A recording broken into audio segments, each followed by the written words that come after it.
안녕하세요. 생명을 되살리는 기독서, 성경이 열리고 구원과 만나는 기독서, 일관 독법으로 총괄 제설하는 기독서원의 무호선사입니다. 오늘도 평안하십니까? 주님의 은혜와 풍성하신 긍휼 속에서 오늘 하루도 승리한 날이 계속 되어지기를 기도합니다. 이제 드디어 기독선 여론의 첫 번째 매듭, 씨 뿌리는 자의 비유에 들어왔습니다. 이 씨 뿌리는 자의 비유는 예수님의 핵심 메시지이면서 성경의 모든 것을 담고 있는 아주 그 원천이요 광맥과 같은 가르침이라는 것을 제가 간략히 전에 언급을 했습니다만은 오늘은 이제 마태복음 13장에 직접 들어가서 들을 기에 대해서 잠깐 살펴보고자 합니다. 씨 뿌리는 자의 비유는 너무 중요하고 또 그 의미들이 깊고 풍부하기 때문에 건강복음에는 다 있죠. 마가복음 4장에나 누가복음 그 8장 그리고 또 마태복음에는 13장에 다 있습니다. 그만큼 중요하죠. 근데 이제 들을 기, 성경에서 기에 관한 교훈이 많지 않습니까? 그런데 이제 특별히 예수님께서 당신 입으로 들어라고 강조하는 비유 중에 하나가 이 묘하게 씨 뿌리는 자의 비유이고, 사도 요한이 요한계시록 23장에 보면 창세 전에 전부터 그 죽임당하신 예수 그리스도의 생명책에 기록된 자들을 설명하면서 유일하게 마지막에 귀 있는 자들은 들어라 이렇게 이야기하죠. 성경에서 눈과 귀와 마음은 동격의 의미로 쓰여지고 있죠. 그래서 귀를 인쳐주시고 듣게 하시는 것도 상당히 어려운 일이고 하나님의 은혜를 필요로 하고 또한 우리들의 성심과 정직과 굉장히 이렇게 진심이 아주 따르는 일이 바로 귀입니다. 저는 이렇게 들을 귀라는 생각을 단어라는 떠올리게 되어지면 항시 에덴 동산에서 하나님의 말씀에 귀 기울이는 것보다는 옛 뱀에게 마귀에게 자기 귀를 내어줬던 이브가 먼저 생각이 납니다. 우리가 하나님의 말씀에 귀를 기울여야 하는데 우리의 귀를 잘못 사용하게 되어지고 우리 귀를 잘못된 데다가 내어주게 되어지면 생명을 잃게 되어지고 하나님으로부터 버림을 당하게 되어지죠. 그러니 귀를 잘 갖고 사용해야 합니다. 귀를 사용하는 것도 중요한 일이죠. 성도들에게는. 그러면 예수님께서 마태복음 13장 씨 뿌리는 자의 비유를 하는데 많은 의미들 중에서 두 개 복선을 깔아준단 말입니다. 암시를 해요. 그 앞장에 12절에 넘기면 가족의 새로운 관계에 대해서 말을 해요. 밖에 어머니와 형제간들이 왔습니다. 이렇게 예수님께 말씀하시니까 예수님이 누가 내 형제고 누가 내 어머니냐? 하나님의 뜻을 행하는 자들이 곧 내 모친이고 내 형제들이다. 이렇게 새로운 가족 관계에 대한 이야기를 한단 말입니다. 매우 의미심장하죠. 우리 몸은 영과 만나야 돼요. 영과 결합해야 합니다. 몸은 몸과 결합해야죠. 그래야 둘이 한 몸이 되죠. 그것을 결혼이라 그러죠. 이 몸과 몸이 결합한 결혼이 크게 되음으로써 가족이 이루어지지 않습니까? 성경의 핵심의 한 단어는 제가 몸이다.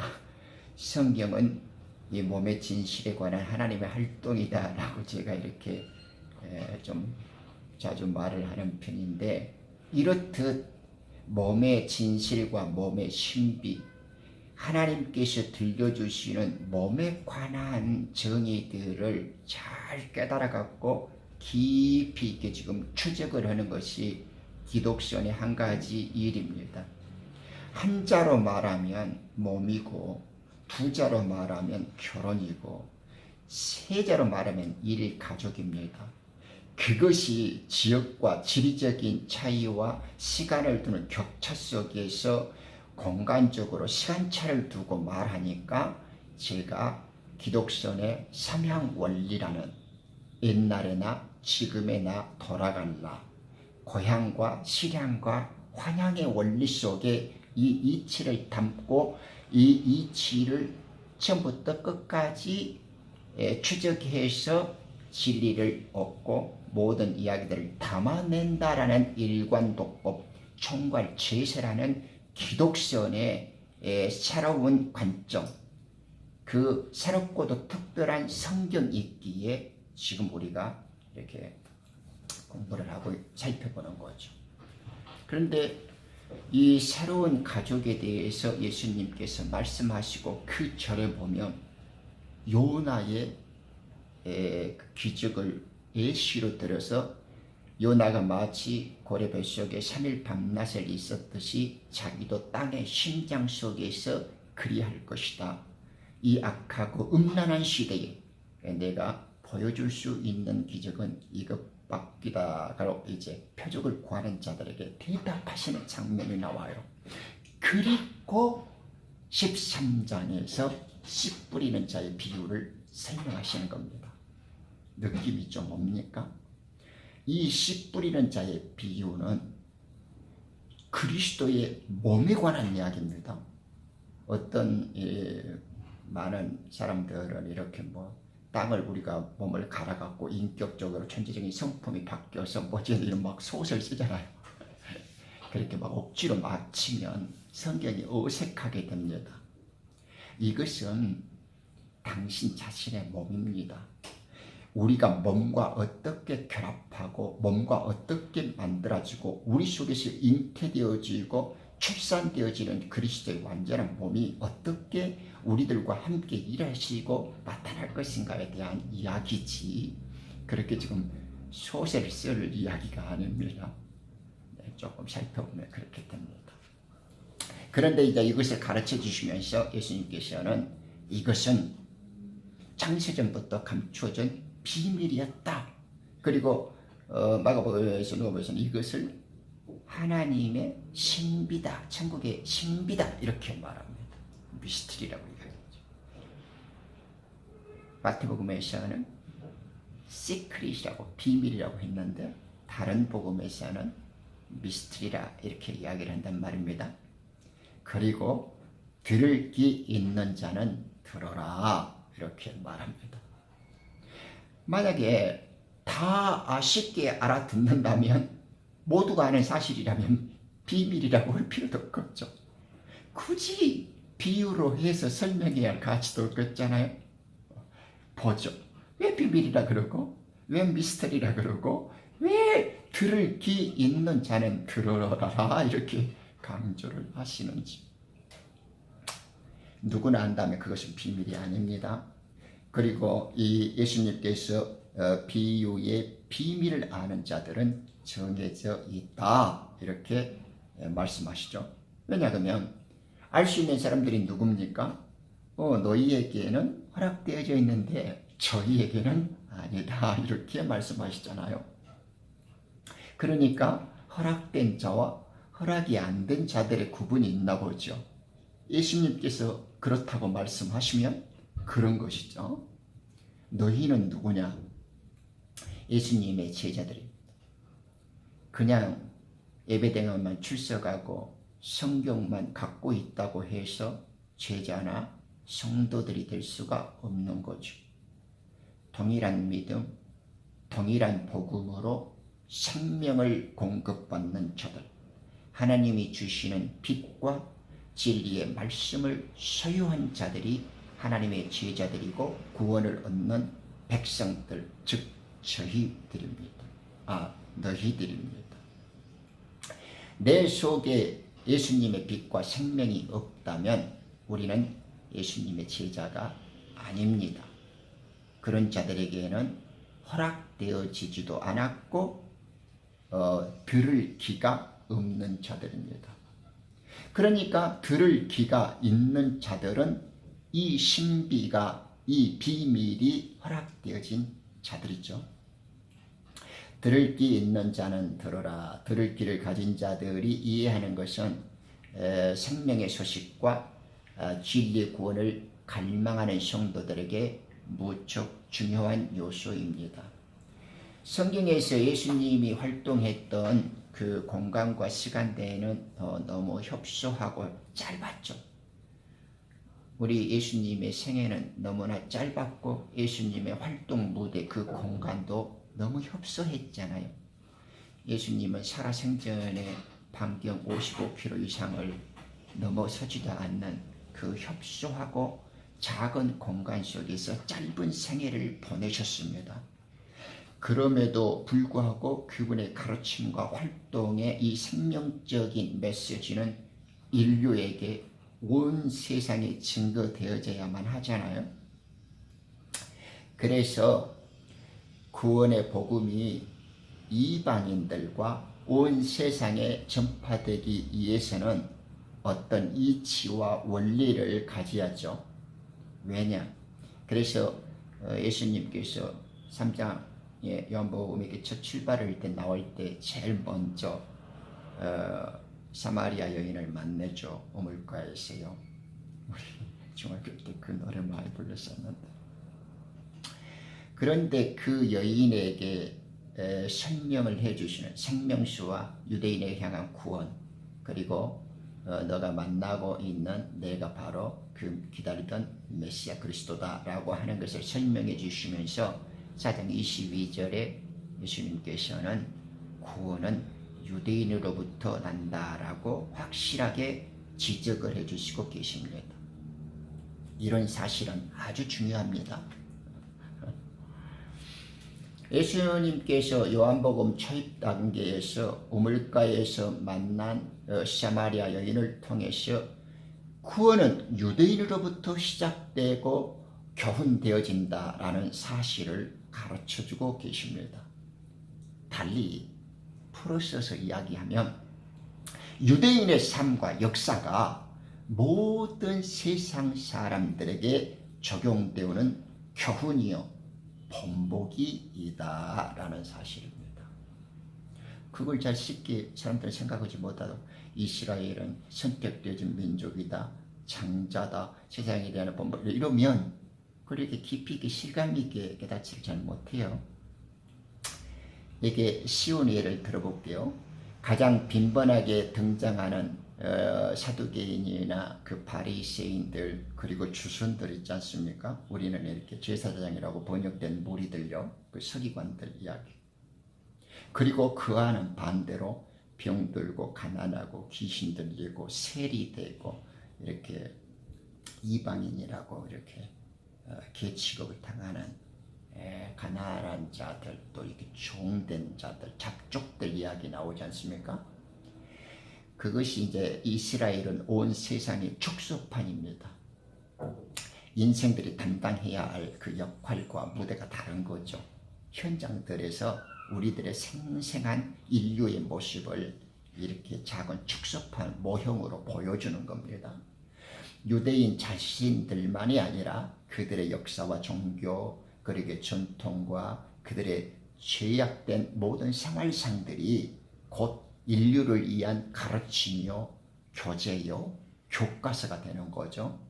온 백성을 깨우치시려는 원대한 목적과 그 구속사적인 하나님의 경륜에서 이스라엘 민족을 택하셔서 온 인류를 교훈시키고 교육시키려고 이스라엘을 선택하셔서 그들로 본보기를 삼아 주신 겁니다.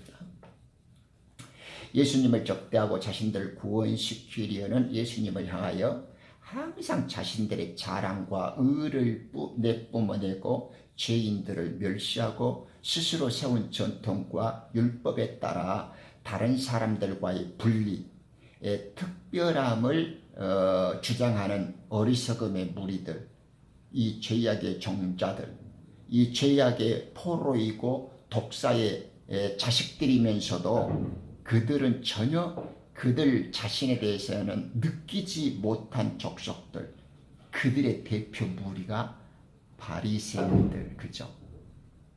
이 사두개인들, 이 제사장이나 사기관이라고 부르는 이 얼치기 인생들이란 말입니다. 그들은 이 세상의 종교, 철학, 그리고 얄팍한 과학을 내세우며 또 스스로 하나님으로부터 피난처를 만들고 또 자기들이 뭐나 된 것처럼 자기들만이 우뚝 선 존재인 것처럼 내세우며 착각의 무리 속에서 자기 자신의 성을 쌓아가는 자들 있잖아요. 얼치기들요. 좀 배웠다고 오고 석박사 됐다고 그러고 어디 학교 나왔다고 그러고 어디 관직에 있다고 이런 얼치기들 많잖아요.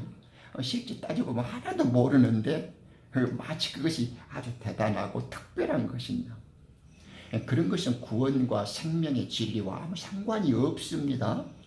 그런데도 불구하고 이 마귀의 영으로 이 세뇌되어지고 옛 뱀의 피에 이 뱀독에 중독된 이 얼치기 무리들은 자기들의 의와 자기들의 그 지유와 자기들이 가지고 있는 그 얄팍한 것들로 자기 위안을 삼고 의를 내세우고 이렇게 폼을 잡는단 말입니다.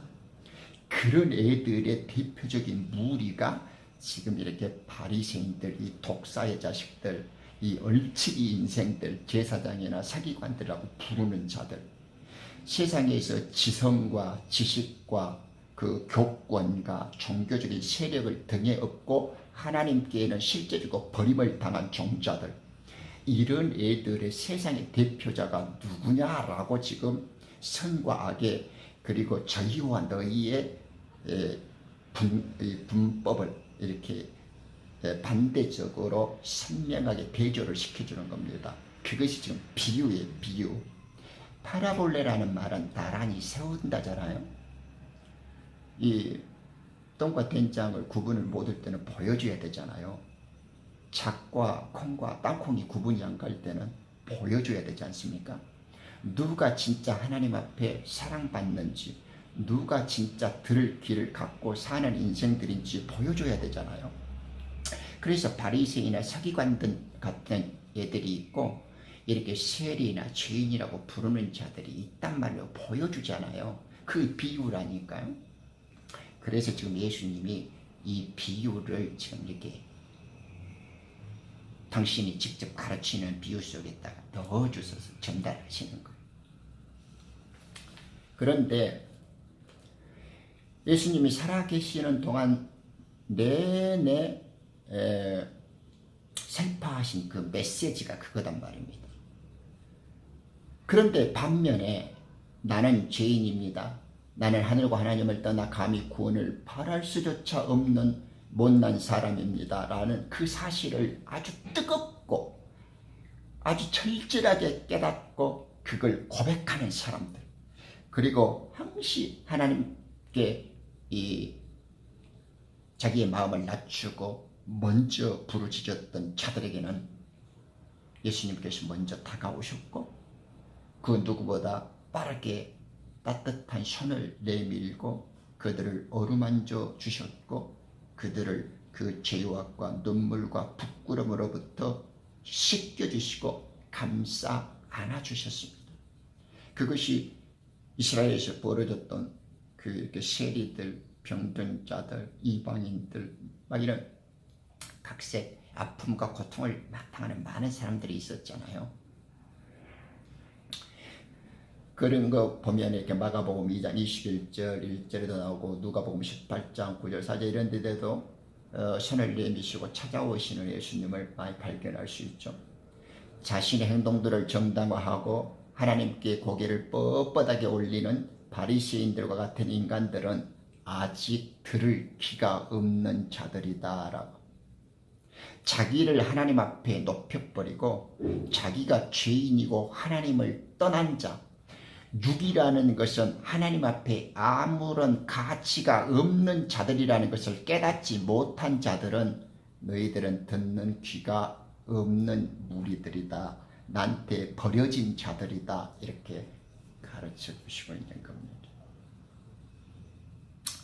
대신 세리는 멀리 떨어져서 차마 눈을 들어 하늘을 우러러 보지도 못하고 가슴을 치며 말하기를 하나님이여 하나님이여 죄인인 저에게 자비를 베풀어 주소서라고 누가복음 18장 13절에 기도하는 장면 나오지 않습니까? 세리 그렇게 하나님께 기도를 올리죠. 들을 귀가 있는 자들이다 라는 사람은 바로 이와 같은 모습을 하고 있습니다. 예수님이 말씀하시는 들을 귀는 바로 이런 세리와 같은 자들, 자기의 존재의 의미, 자기가 처한 현 주소를 깨닫고 내가 이곳에서부터 이 비참한 상황으로부터 구원을 얻어야 되겠구나. 이 죄악으로부터 탈출해야 되겠구나. 나를 살리실 분은 하나님밖에 없구나라고 자기 자신을 낮추고 하나님 앞에 무릎 꿇고 나오는 사람들입니다. 그런 자들이 들을 귀가 있다. 이렇게 하시는 거죠. 예수님이 축복하시죠. 14절에 보면 내가 너희에게 말하노니 이 사람이 저 사람, 그러니까 이 세리가 저 바리새인보다 의롭게 되어 자기 집으로 내려갔느니라.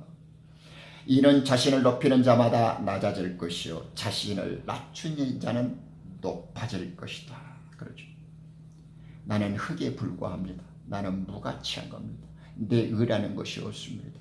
내 속에는 아무것도 선한 것이 없고 의로운 것이 없고 하나님께 내세울 만한 것이 없습니다. 구원은 나에게 나오고는 무관한 것이고 하나님께서 전적인 행하시는 은혜와 선물입니다 하고 자기를 세리와 같이 납고 나의 도움이 하나님에게서만 온다라는 그 절절한 인식과 자각과 부르짖음이 있어야만 하는 것입니다. 그럼 저희는 누굽니까? 너희는 세리와 같이 들을 귀 있는 자다. 그런데 저희, 들을 귀가 없는 자들이죠.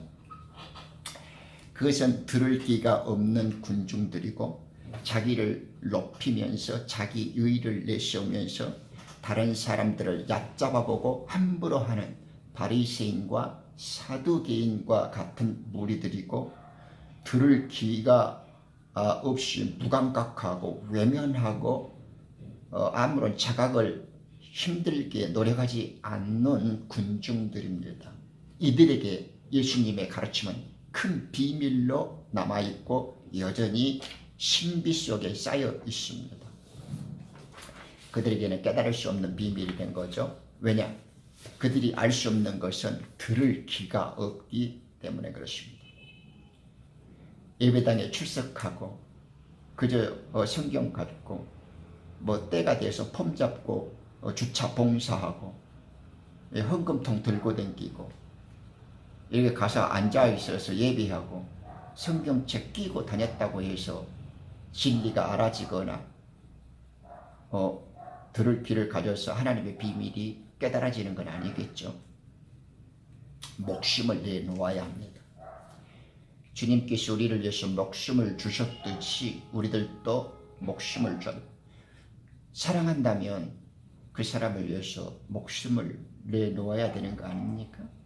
주님께서 우리에게 목숨을 주셨듯이 우리들도 사랑한다면 사랑하는 사람을 위해서 말없이 목숨을 내놓아야죠. 그래서 이제 그 사절에 보면 씨를 뿌렸는데 어떤 씨는 길가에 와서 길가에 떨어진 새들이 와서 어떤 씨는 또 흙이 많지 않는 돌밭에 또 흙이 깊지 않으므로 또 해가 나오나 해가 솟아오르다 시들었고 막 이렇게 설명이 계속됩니다. 가시떨기 그리고 어떤 씨는 8절에 좋은 땅에 떨어지니 이것은 100배로 혹은 60배로 또 어떤 것은 30배로 열매를 맺었느니라. 9절에 들을 귀 있는 자는 들을지어다. 다시 한번 또 말씀해 줍니다. 이 하늘의 왕국 신비들의 13장에는 12개의 비유가 나오죠. 우리는 이 비유가 그리스도에 대한 몸의 비유라고 제가 강조해 드리고 있습니다. 자꾸 이렇게 뭐 성품이 없고 마음밭에 종류가 없다고 이렇게 너무 그렇게 미개하게 소설 쓰면 안 됩니다. 우리는 그리스도의 몸에 대해서 지금 이야기하는 비유라는 걸 조금 시간 나는 대로 깊이 있게 천착할 필요가 있습니다. 그러므로 이제 방금 8절에서 100배, 60배 혹은 30배의 열매라는 이야기가 나오죠. 열매. 좋은 땅에 뿌려졌다라는 것은 대강 이해가 오는데 열매라는 말에 들어가면 단어는 쉽고 익숙한 낱말인데 내용의 실질은 어려울 때가 있단 말입니다. 이럴 때는 수장자 요한의 말을 들어보면 됩니다. 마태복음 3장 8절에도 나오잖아요. 그러므로 회개에 합당한 열매들을 맺고 아브라함이 우리의 조상이라고 너희 속으로 말하려고 생각지 말라. 내가 너희에게 말하노니 하나님께서 이 돌들로도 아브라함의 자손이 되게 하실 수 있느니라. 이제 또한 토끼가 나무 뿌리에 놓였으니 그러므로 좋은 열매를 맺지 못하는 나무마다 찍혀 불 속에 던져지리라. 농부신 하나님께서 그 생명의 말씀이신 아들 예수님을 우리의 심장 속으로 씨로 던져 넣으셨어요. 우리들의 구원을 위해서 고래 뱃속에 던져 놓고 지구의 심장 안에 던져 놓고 어둠의 한가운데로 우리들의 마음 제일 깊은 속으로 예수님을 던져 넣었습니다. 우리가 예수님의 몸을 입지 않으면 안 돼요. 그런데 이것은 참포도나무이신 예수님께 우리가 접붙임을 당하여서 가지로서 성장하는 일이고 그렇게 해서 또 많은 열매를 맺기도 하죠. 그런데 수장자 요한은 회개의 열매를 강조합니다.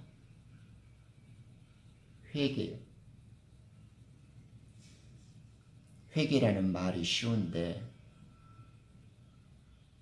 막상 전체적으로 자신의 온 몸을 던져서 회개를 한다는 것은 어렵죠. 왜냐하면 회개는 자기가 죽은 자요, 자기가 하나님을 떠난 자요, 하나님의 생명에서 버려진 자다라는 것을 깨달아야 되잖아요. 그 깨달음에 대한 절절한 인식과 통한의 그 깨달음이 있어야 자기의 죄된 사실을 알고 고백을 하겠잖아요. 그리고 누이치는 돌아섬이 있죠. 그런데 회개를 앞두고 그런 자신이 죽은 자요, 하나님을 떠난 자라는 사실을 인식하는 게 어렵죠. 오히려 회개가 어려운 것이 아니라. 시편 그 어제기를 보면 이러잖아요. 오 주여 돌아오셔서 나의 혼을 구해주소서. 주의 자비하심으로 나를 구원하소서. 사망 주변을 주를 기억함이 없사오니 무덤에서 누가 주께 감사드리겠나이까. 무덤에 가기 전에요. 우리가 지금 무덤에 숨은 붙었지만 우리는 죽은 자잖아요. 그런데 주님이 우리를 구원을 시켜주실 분이 주님밖에 없다라는 것을 알고 있기 때문에 시인은 당신의 구원을 향하여 주님께 기도를 올리는 겁니다. 이런 사람만이 생명나무의 과실을 먹을 수 있습니다.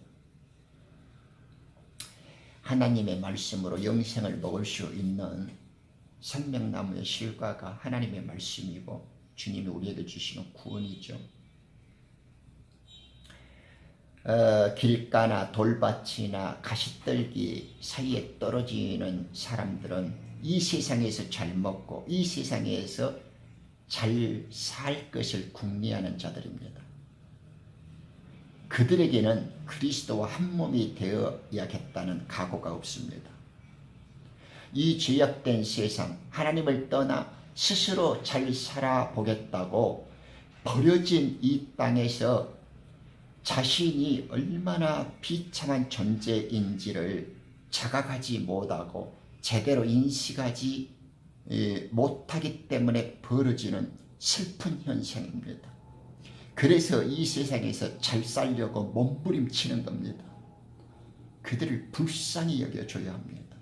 이 세상의 것들을 갖고 땀 흘리고 몸부림치는 애들을 불쌍히 여겨주시고 가엽게 생각해 줘야 합니다. 그런 자들을 마귀는 기뻐합니다. 하나님의 진리에 대한 소망보다는 이 땅에서 잘 살아보겠다고 발버둥 치고 몸부림치는 자들을 마귀는 격려해주고 그들을 더 기뻐하고 마귀는 보상을 줍니다.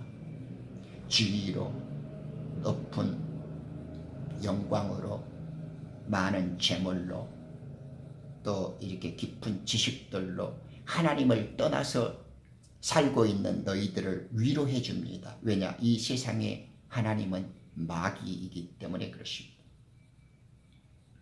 아무 생각 없이 살다가 죄의 통곡과 죄인의 결과에 대해서도 무지하고 영원한 생명을 그리워하는 염원도 없이 살다가 하나님의 말씀이 그 삶의 중심에 떨어졌다고 쳐요. 그런데 그것이 무슨 의미인지, 그것이 무슨 말씀인지 깨달을 수 있겠습니까? 세상 살기에 바빴다가 갑자기 하루아침에 돌아선다고 해서 하나님의 진리가 그들에게 열매로서 맺혀지겠습니까? 절대 그렇지 않습니다. 열천의 비유에서도 나오지 않습니까? 사러 갔다 오는 데는 시간이 들고 주의 진리를 사고 파는 데는 많은 노력과 공로가 됩니다. 오늘 아침에 돌아선다고 해서 구원이 임하고 진리가 깨달아지는 거 아닙니다. 우리는 평소에도 늘 주의하고 신중하게 말씀에 대한 꾸준한 천작이 이루어져야만 가능한 일이라는 것을 소리해서는 안 됩니다. 그러는 사이에 마귀는 우리가 한눈을 팔고 세상 재리와 염려와 먹고 사는 것에 대해서 마음을 뺏길 때 그 마음에 담긴 하나님의 씨앗, 하나님의 진리의 말씀들, 그 생명들을 빼앗아버리고 거기에 몰두하지 못하도록 만듭니다. 그러니 우리는 회개할 수도 없게 되어지고 당연히 하나님께서 원하시는 열매도 맺지 못하게 됩니다. 돌밭에 사는 사람도 마찬가지입니다. 말씀을 듣고서 즉시 기쁨으로 반응을 하지만은 그 안에 뿌리가 없기 때문에 잠시 견딘다가 이렇게 환난이나 박해가 오면 실족하게 되어지죠. 그 21절의 설명입니다. 가시떨기 밭에 있는 그런 사람들, 그들은 또 마찬가지입니다. 이 세상 염려와 재물의 미혹과 그런 것들에 억눌려서 열매를 맺지 못하게 된다고 말씀하시죠. 이 세상과 짝하고 이 세상 것들로 마음을 높이는 자들은 하나님의 말씀이 그 안에서 생명이 될 수가 없습니다. 열매를 맺을 수가 없게 되는 것입니다.